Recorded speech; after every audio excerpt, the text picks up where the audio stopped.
Good afternoon guys. Today मैं दूसरा disease condition ले रही हूँ OBG का, जो कि है इंट्रा यूट्राइन ग्रोथ रिटार्डेशन और रिस्ट्रिक्शन इसको हम बोलते हैं। या क्वेश्चन आता है define IUGR। So IUGR is nothing intra uterine growth retardation.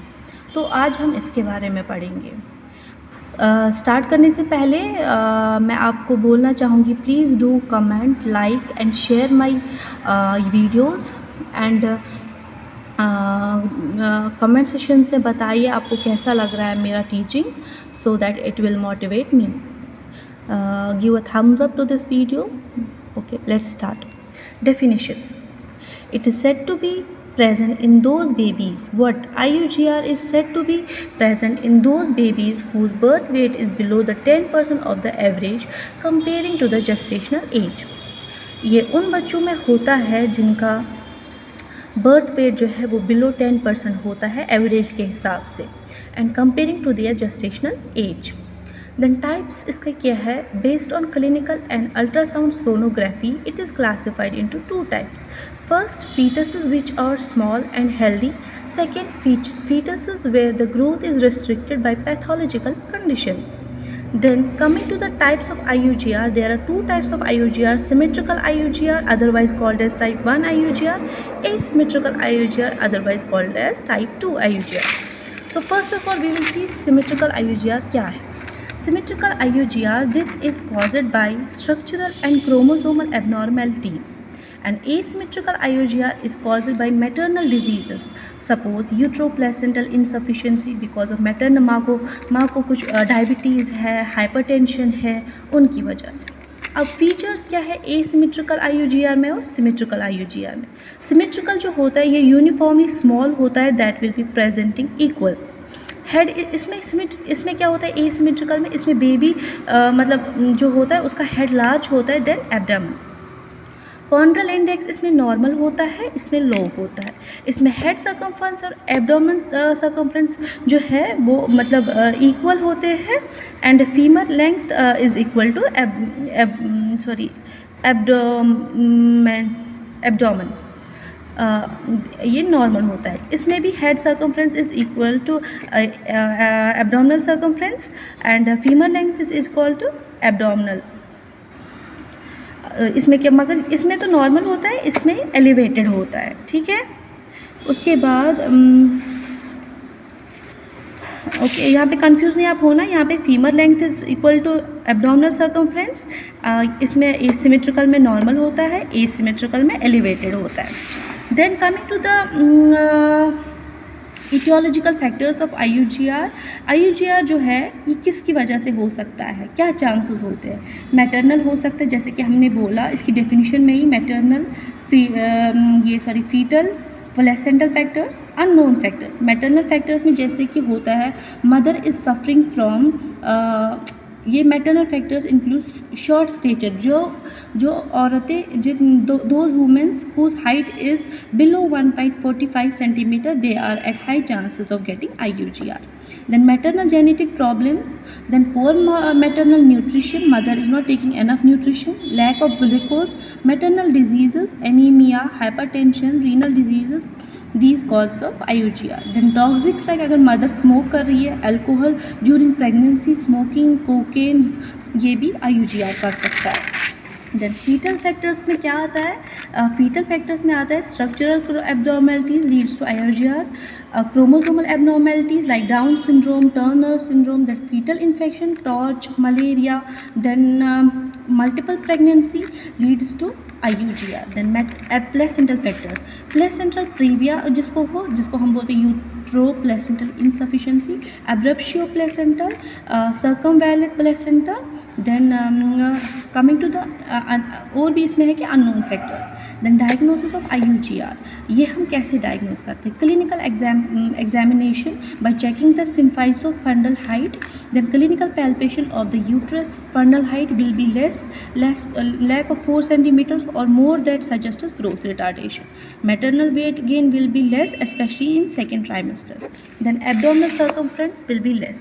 इन सब चीज़ों से हम IUGR डायग्नोस कर सकते हैं। सकते। देन दूसरा मेथड जो है हम कैसे डायग्नोस कर सकते हैं वो है अल्ट्रासाउंड सोनोग्राफी में, और एब्डोमिनल सर्कमफ्रेंस और हेड सर्कमफ्रेंस जो है वो एलिवेटेड होगा, ठीक है, इन एसिमेट्रिकल में। In normal it will be exceeding 1.0, after 34 weeks till delivery it falls below 1.0। Then femur length जो होगी वो भी एलिवेटेड होगी, femur length will be elevated, इसका कितना होगा, greater than 23.5 centimeter, okay. Then amniotic fluid volume जो होगा वो will be less than 5 centimeter, suggests oligohydramnios, ठीक। देन ड्रॉपलर वेलोसिटी वेलोमेट्री जो है इसमें एलिवेटेड यूट्राइन आर्टरी होगी, systolic and diastolic ratio. Then ponderal index जो होगा वो बिलो 10% होगा, considered IUGR। Then biochemical markers in cord blood, ये क्या होगा, it will be high, erythropoietin level in blood will be high. So ये सारी चीज़ें जो मैंने आपको बोला ये हम डायग्नोसिस कर सकते हैं इससे IUGR। पहला है क्लिनिकल मेथड, क्लिनिकल मेथड में हम लोग एग्जामिनेशन करते हैं, पैल्पेशन करते हैं, मैटरनल वेट मदर का देखते हैं, एब्डोमिनल सर्कमफ्रेंस उसका देखते हैं। बायोफिजिकल मेथड में हम लोग क्या करते हैं, ultrasound sonography, femur length check करते हैं, एमनियोटिक फ्लूइड चेक करते हैं, ड्रॉपलर वेलोमेट्री चेक करते हैं, कॉन्ड्रल इंडेक्स चेक करते हैं, बायोकेमिकल मार्कर्स हम लोग चेक करते हैं ब्लड में, कॉर्ड ब्लड में, ठीक। उसके बाद physical features of IUGR at birth. Birth में क्या, जब बर्थ होता है बेबी का उसमें क्या फिजिकल फीचर्स होते हैं, बेबी जो है उसका वेट डिफिसिट होता है, वो 600 ग्राम्स हो सकता है, will be above. Length is not affected, length इसमें अफेक्ट नहीं होती है। Head circumference will be larger than abdominal circumference. Then dry wrinkle surface skin because of less subcutaneous fat. क्या बोलता है, ड्राई विंकल सरफेस स्किन होगा बच्चे में, विंकल स्किन होगा because of less subcutaneous fat. Meconium stained vernix caseosa, जो vernix caseosa जो होता है, जैसे कि आप लोगों को पता है बच्चा जब पैदा होता है उसके चेहरे पे वाइट लेयर्स होती है, वो लेयर उसको वो एक प्रोटेक्टिव लेयर होती है, उसको रिमूव नहीं करना चाहिए। पर इस केस में क्या होता है, उसमें मेकोनियम उसके साथ बच्चे का जो पहला ये स्टूल है मेकोनियम उसके साथ मिला होता है। Then umbilical cord is very thin. All this features give baby old man look, but the baby is normal, active, Moro reflex, crying reflex, all are normal, eyes are open, और reflexes are present. Then complications, fetus at time of pregnancy, chronic fetal distress and can lead to death. बच्चे में क्या हो सकता है, eight time of pregnancy बच्चा मर सकता है, ठीक। दूसरा इंट्रानेटल के टाइम एस्फेक्सिया हो सकता है, birth breathing difficulty. After birth के टाइम क्या हो सकता है, बच्चे की डेथ हो सकती है। इमीडिएट कॉम्प्लिकेशन एस्फेक्सिया और रियूमेटिक ये डिजीज़ हो सकती है। Then increase level of CO2, hypoglycaemia mainly because of glycogen meconium aspiration syndrome, there is meconium aspiration syndrome, there is high risk of aspiration. Then hypothermia, then because of less subcutaneous fat, pulmonary hemorrhage, polycythemia, abnormal increase in RBC, hyperviscosity syndrome, necrotizing enterocolitis, inflammation of both large and small intestine, then ventricular hemorrhage। then late complications में आता है type 2 diabetes mellitus, cardiovascular diseases. अब management इसका क्या है, general management जो है हम लोग माँ को बोलेंगे कि bed rest low during her pregnancy, correction of mall nutrition, education regarding किसके लिए रिगार्डिंग हम लोग देंगे, लाइक क्या खाना चाहिए, क्या अवॉइड करना चाहिए, all those education, health related education, diet related education we will be providing to the mother.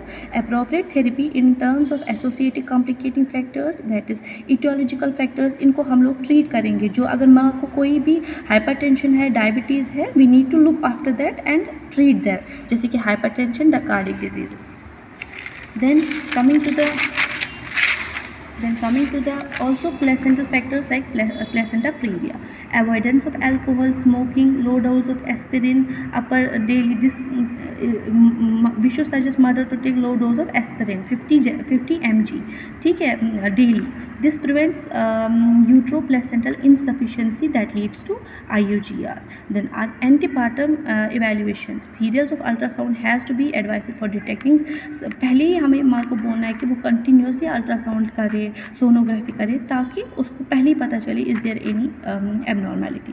Then termination of pregnancy, some presence of foetal abnormality अगर हुआ, बच्चे की डेथ हो गई या बच्चा अच्छा पैदा नहीं होगा, डिग्री ऑफ फीटल कम, तो उन सब चीज़ों में we can do termination of pregnancy. Then categories mother in 2 groups. हम लोग इसमें दो when we are doing termination of pregnancy, we are classifying mothers in 2 categories, that is beyond 37 weeks and low 37 weeks. When it is beyond 37 weeks, there is no problem to terminate pregnancy can be terminated. When it is before 37 weeks, uncomplicated mild IUGR, there is no need to terminate the pregnancy. So then because lung maturity has already happened, so हम लोग इसमें नहीं कर सकते हैं termination of pregnancy. Then coming to the immediate care of newborn. Immediate care of newborn, इसके बाद हमें क्या करना है. अब जब बच्चा पैदा हो गया with IUGR, for example baby is born with IUGR but he is normal, little bit symptoms are there, then pediatrician should be available. Cord care, cleaning of air passage, bulb syringe, suctioning, adequate O2 with nasal mask, prevent hyperthermia, vitamin K 1 mg IV to prevent hemorrhage manifestation of the baby, cutting the cord that is 10 to 12 centimeter. Guys, thank you so much. These are my hand written notes. मैं ये खुद बना के आप लोगों के साथ share करती हूँ. They are not from any book kind of things. They are from books, but from different books I gather all this information and share with you. Please like and subscribe to my channel. Thank you.